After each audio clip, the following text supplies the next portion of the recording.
নমস্কাৰ বন্ধুসকল, মই মোৰ চেনেলৰ নতুন এটা ভিডিঅ'লৈ আপোনালোক সকলোকে স্বাগতম জনাইছোঁ। লগতে আগন্তুক দুৰ্গা পূজাৰ বহুত শুভকামনা যাচিলোঁ।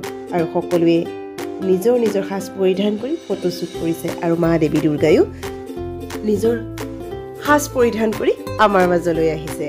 গতিকে আপোনালোকৰ বাৰু প্ৰস্তুতি কেনেকুৱা হৈছে চাওকচোন। অভিনেতা অভিনেত্ৰীসকলেও ফটোশ্বুট কৰিছে, লগতে মহামায়া মাতৃয়েও নিজৰ সাজ পৰিধান কৰি আমাৰ মাজলৈ আহিছে।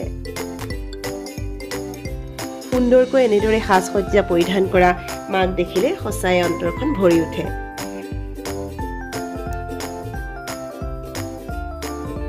আৰু আমাৰ মাজলৈ এনেদৰে মাক লৈ অহা এই কলা কৌশলীসকলকো সঁচাই প্ৰণাম জনাবৰ মন যায়। ইমান সুন্দৰ দৃশ্যসজ্জাৰে আমাৰ মাজলৈ মাক মা ৰূপে লৈ আহে আৰু আমাৰ এই সুখৰ দিনকেইটা, এই চাৰিওটা দিনক আমাক উলহ মালহেৰে আমাক ফূৰ্তিৰে ধৰাই ৰাখে। আৰু কোনো ঠাইত দেখিছেনে সম্পূৰ্ণ অসমীয়া সাজত আৰু এয়া পূজাৰো আয়োজন চলি আছে, কাৰণ নৱৰাত্ৰি চলি আছে, আজি মহাপঞ্চমী। গতিকে আপোনালোকলৈ বহুত শুভকামনা যাচিলোঁ। মা দুৰ্গাই সকলোৰে মংগল কৰক।